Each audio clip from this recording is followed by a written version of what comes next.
I can say that I have been a most remarkably lucky person. Susan was born to the privileged class, the youngest of 4 brothers and sisters. I was born in Hartford, Connecticut on October 9th, 1911. Her family dates back to Jamestown and were among the founding fathers of New Haven, Connecticut. Oh, my father was a wonderful man. Well, I didn't see too much of him because he was away on jobs, but he was a remarkable man, a graduate of Yale, as all the Bush family were. We came from West Haven, or New Haven or West Haven. And her father's work bounced them all over the Northeast. My father was a construction engineer, and he had jobs in many places, even one job in Japan, which we didn't get to. But we lived all over the States, mostly in the East. Being the youngest of 4 meant, of course, Susan was a little spoiled. When she was 5 and her father was supervising the construction on the Standard Oil building in Lower Manhattan. And then we had a fire. This was in Brooklyn, and the house had a fire. And we had two policemen. One carried Lucy in one arm, and one carried me across the street. And we were able to get back in the house, but under certain restrictions. And I could sleep on top of the upright piano, and the other kids hated me, absolutely hated me. I was only maybe 4 or 5. Then tragedy struck the family. Charlotte's beloved mother was diagnosed with tuberculosis.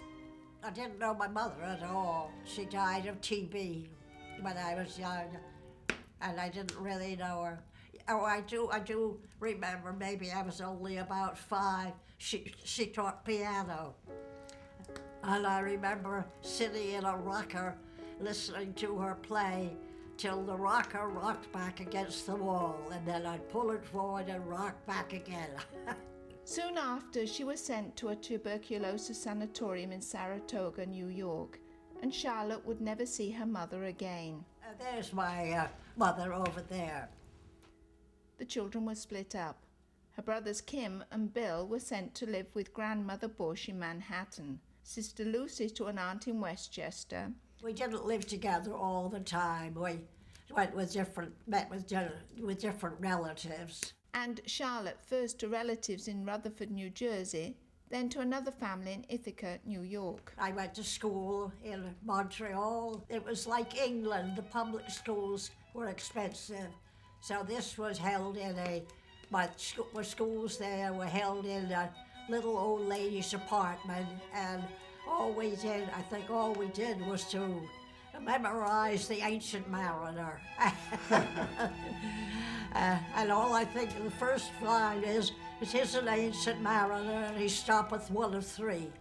Why thy long grey beard and glittering eye, wherefore stoppest thou me?" That's all I remember of it. Within 2 years of her mother's death, Charlotte's father married her mother's sister, Florence Baker Whitney, known as Teen. Who was a flirt a constant flirt. I think she was flirting till her deathbed. Charlotte went to live with her father and her new stepmother in Manhattan at 549 Riverside Drive, but was farmed out to relatives when her father's job took him away. The flirt. I think a lot of what my mother says is probably true. Teen seemed to like men more than she liked women. My grandfather remarried to give some semblance of a family unit to his children. She was all right as a stepmother, but I wish I had known my mother better. Growing up, one of her favourite pastimes was reading in the park across the street, Tiernan Park, and that is where her love for cats began as well. And her name was Lydia Brenda Diana Duff Fraser Kelly Bushward. Oh, she was so beautiful. There she is. That's one in that little picture. I think it was a relative or a friend of a relative in Rhode Island who gave her her first cat. And my mother tells the story of coming down from Rhode Island, probably to New York. And we went into the diner, and they had diners then. And when we came back, the kitten had gotten out of its box and was enthralling the whole car. They were all in love with this beautiful little fur ball. It was clear at an early age that Susan had art in her blood. I was in a room, and I don't know how I had paint, but I was painting on a window shade, and she came in and bawled me out, and I told her that sometime people would pay for my paintings, which of course they did. I think I was only about 12 at the time. And at some time in her teens, Charlotte Mariam decided to take her mother's name, Susan. And so she just started calling herself Susan. It was never legally changed. She took the name Susan Marion because of her mother, Susan, and her favorite aunt, only aunt, was Marion. So to this day, on legal documents, she often has to have the whole name, Charlotte Marion Susan Bush Ward. And she's got to spell out the whole thing. Susan moved with her father and stepmother in the late 20s to the outskirts of Pittsburgh, where her father took an engineering job. But the 1929 crash, was it? That my father's job came to an end. And so we moved back to New York. But Billy, my father, had enough money to send me for a year to Parsons. Back at Riverside Drive, Sue enrolled at Parsons School of Design, and this is where she honed her skills. But the party was over. America was in the grip of the Great Depression, and work was hard to find, even for Sue's father. I think he was in charge of a chain gang in Florida at one time, and I don't know what on earth they were building, but he was in charge of the chain gang. Out of Parsons now, Sue started to make the rounds. She carried her portfolio all over Manhattan looking for work. It was tough going. I had a portfolio with some drawings, and I started down at Altman's, which was then at 34th Street and 5th. And finally, she lands a job at Macy's and collaborates with them for a number of years. I was on the staff at Macy's at one time, so I worked for about 5 or 6 years, making good money. And I did jewelry and handbags and even mattresses for Macy's. She then branches out to do freelance work for some of the leading department stores and shoe retailers of the time. And at Saks Fifth Avenue, I think that I was very young, probably very pretty, and a good figure. And I think the art director at Saks Fifth Avenue got sort of a crush on me. His wife was very pregnant at the time.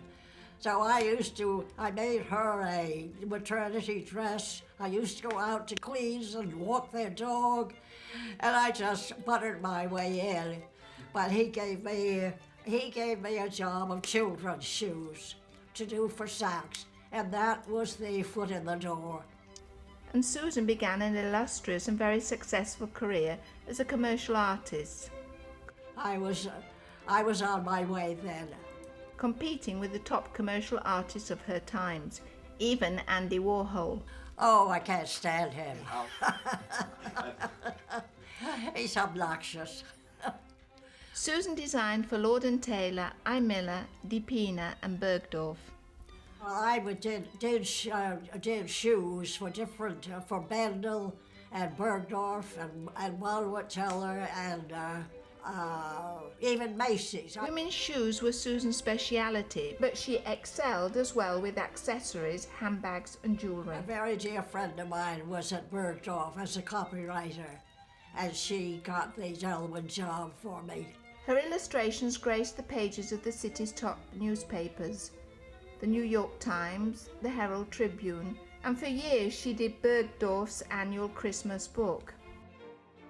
I feel so very fortunate to not only to have been blessed with the talent, but to have been able to put it to use and make money at it, which was great. During the winters, Sue would meet with friends regularly to skate at the new Rockefeller ice skating rink. On one of those nights in 1937, she met a dapper young man. Doug, I met at the Rockefeller skating rink. He had gone to St. Paul's where he was on the hockey team, and so New York was the only. He lived out here in Orange. New York was the only place he could skate. They would go to Rockefeller Center skating rink with their respective groups of friends, and he asked her to have lunch with him the next day, and she said no. And he said, well, meet me at, I don't know, the Oyster Bar. And she said, I won't be there. And he said, yes, you will. And she was, and that was it. After the skating hours, we got together a whole bunch of advertising people, and Doug and his friends. We rented the rink. That was great fun. The whole rink. The whole rink. And so the romance began. Not long after, Sue and a friend took a trip to Dublin on an Irish freighter. We peeled potato and chopped up vegetables. And my father made the trip all the way up from New York City to Montreal to see her off. I was going from Montreal on an Irish freighter to Dublin for $150 round trip. And he came up to Montreal to see me off. And of course, that cinched her.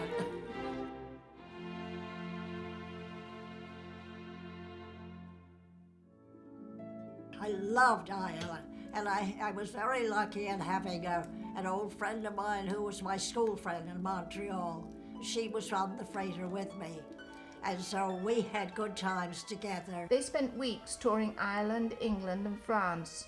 Susan even carved her initials on the roof of Notre Dame's Cathedral in Paris. So that time we went over to Lausanne, and that was quite a trip.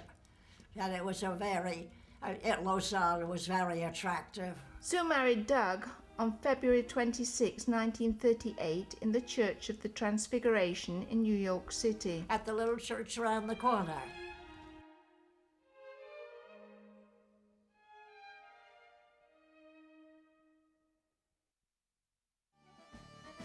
Doug was at school with Adlai Stevenson at Princeton.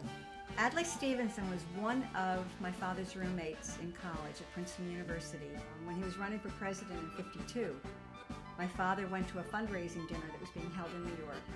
And I collected autographs at the time. So my father went up after the dinner and asked for Stevenson's autograph, which he got. And Stevenson leaned into the microphone and he said, well, I think I have Doug's vote. And my father said, I'm sorry, Steve, I'll always be a Republican. And soon the children started to arrive. I think I became pregnant immediately. Anderson Bush Ward arrived on January the 8th, 1939. When my parents were living on East 81st Street, which is where they were living when I was born, my father used to take me to Central Park. He used to like to go to the model boat pond. He had a model sailboat. Followed by Sister Kevin on May 29th, 1941, and Wendy on May 20th, 1942. So we had a wonderful dollhouse too, Kevin and I, that a good friend of my parents gave us. And we used to have a lot of fun playing with that. With Kevin, I remember this very, very well. We were both on our tricycles. Kevin was coming up South Center Street toward Highland Avenue, and I had started off by the Ullman's driveway, going down Highland Avenue and turned onto Center Street. We collided. Well, they had moved out to Orange. They had been living in New York for several years, moved out to Orange in October of 1941. And my mother didn't really have an obstetrician or gynecologist out here, so her doctor was in Manhattan, and that's where I was going to be born. So her labor pains started. My father wasn't home, and she had to call a cab to get her to Doctors Hospital, which is on the Upper East Side. It's near Gracie Mansion, way up on the Upper East Side in Manhattan. And there was incredible traffic through the Holland Tunnel. I don't think the Lincoln Tunnel was built then, maybe it was, but she went through the Holland Tunnel. Incredible traffic. And my mother said I was almost born in the cab. But thank God, the traffic broke up and she got to the hospital in time. Now, with 3 children, Sue went back to work. She would commute to her New York clients to pick up the samples of shoes, handbags, and accessories, and then home to her studio. I was able to work right through my pregnancy because I was a freelance. And so I worked, I don't know how many years after. My mother was very active when we were in grammar school with the fair. We had a fair every year at Haywood School. And she would come and she would set up a little station in one of the corners of the gym, and she would paint portraits, do watercolor portraits for 25 cents each.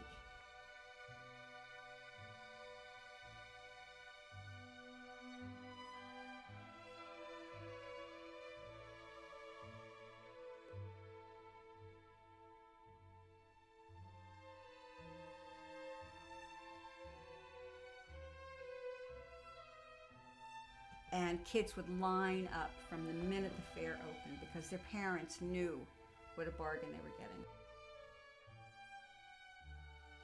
While raising her family, Sue loved to bring the neighborhood kids on family excursions. She'd take us to the Met or to the Natural History. We used to go to the Museum of the City of New York a lot. Whenever we had a school holiday, she would take us into New York, and we'd go to museums, and we'd go to Central Park. We used to ride the 3rd Avenue L all the time. To the Central Park Zoo. We would have picnics on the rocks in Central Park. It was neat, particularly when you get it from Battery Park. You'd wind through the canyons in Lower Manhattan. I think we went there the last day that it ran. We always played croquet out in the backyard in the summer. She knew. Yeah, she was very good. Well, she was ruthless. Oh, she was ruthless. She wouldn't hesitate to send you, your ball down to East Orange. She was very competitive in that. Her famous egg salad sandwiches. Delicious. The Circle Line. We took the Circle Line. She would take all the neighborhood kids. She was the Pied Piper. We go to visit my Aunt Lucy, who lived on, she lived on 2nd Avenue and 10th Street. So really, she tried to immerse us. And New York was her love. She just loved everything about New York, and really wanted her children to have that too. I love it. I think it is a fabulous city, but Lucy hated it. Yeah, Lucy is my mother's sister. Lucy was 3 years older than my mother. And she had lived on East 10th Street as long as I can remember. And she's right there with the sirens and the ambulances and the taxis and the honking. Turns out she hated it, absolutely hated it. But she lived there because a job was there, and she was going to work until she retired. She wrote short stories for Collier's Magazine. She had several published in Collier's Magazine.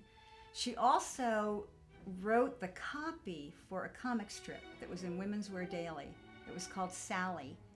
And it was all about this girl and fashion and stuff like that. Lucy was the one who actually wrote the copy.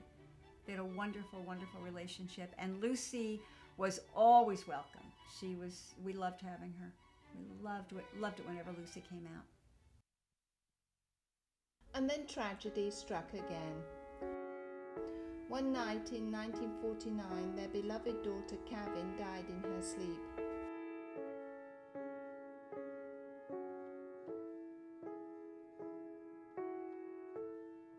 It took my mother a long time to recover from that and to really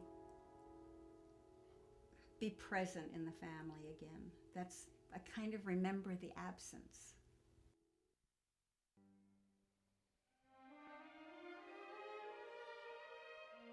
I'll never forget one time, this was after Kavin died. Wendy, Kavin, and I each had a cat, and they were all named after queens.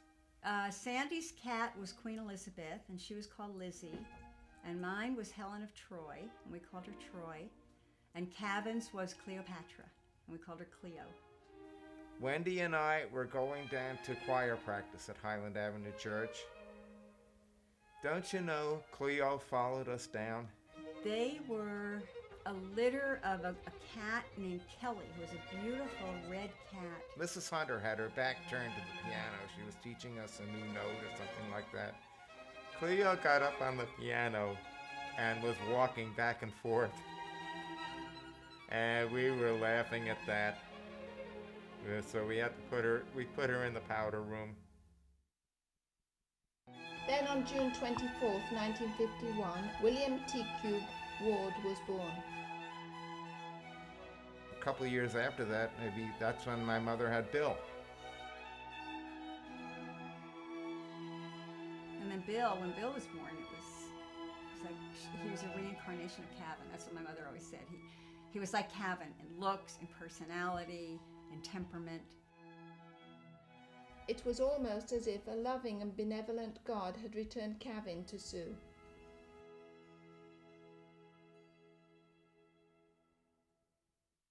Now, semi-retired, Sue raises William and the other children. I can say that I have been a most remarkably lucky person. And I'm so lucky to have Wendy and William and Sandy. And my mother always had the flower garden, which she just adores. I can't imagine her without that garden. And that's something that she still does to this day. She goes out there and she weeds that garden and she makes sure that someone takes her to get her seeds. She probably has 2,000 daffodils in that garden, but every year she has to get 100 more. Susan even wears her art. I made all my own clothes. She would work from patterns sometimes, but she could also stand in front of a store window and sketch a dress that she liked and make a pattern from that. It was great fun to me. It was creative. In the early 70s, Susan's husband Doug passed away. Being an avid golfer and a little eccentric, he had his ashes scattered over his favourite hole at Baltusrol Golf Course in Springfield, New Jersey. At the time that my father was in the hospital in 1971, one of the things he and my mother did while she was visiting him was to try to name all the cats they had. And at that time, it was over 150 cats that they had had.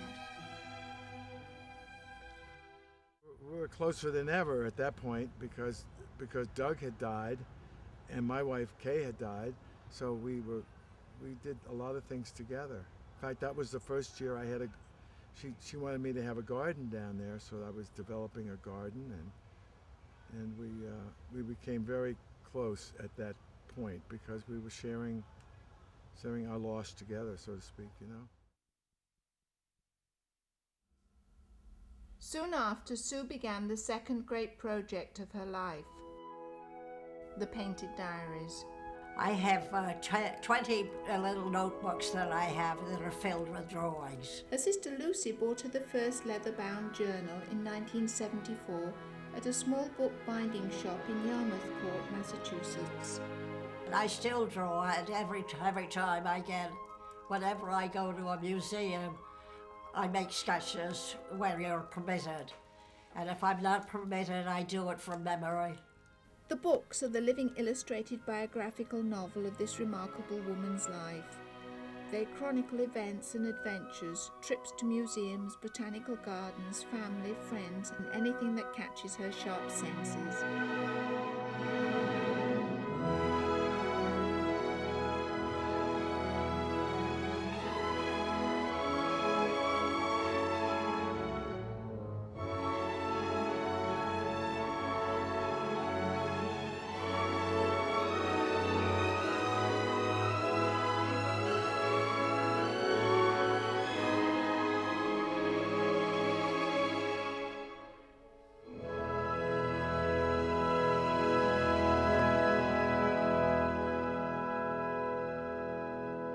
Susan Bush Ward is one of this nation's hidden treasures. In a country that prides itself on individualism, resilience and talent, she embodies all of this and more. Her humility only enhances the suspicion of being in the presence of a true artist. Her flowers, her plants, her dresses, her sketches, watercolours and portraits are the living expression of her art, and art speaks for itself.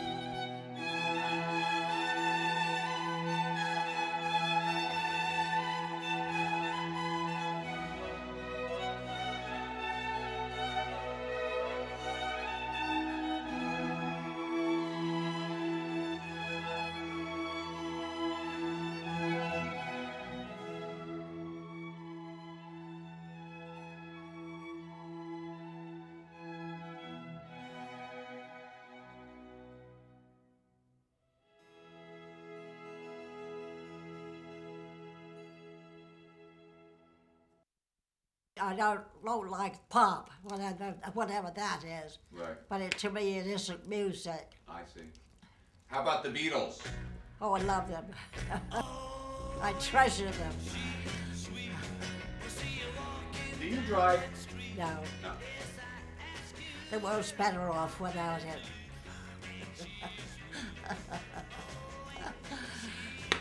Oh, hell. I forgot. Things go out of my head. Of course. Well, after all, I'm over 90. I'm entitled.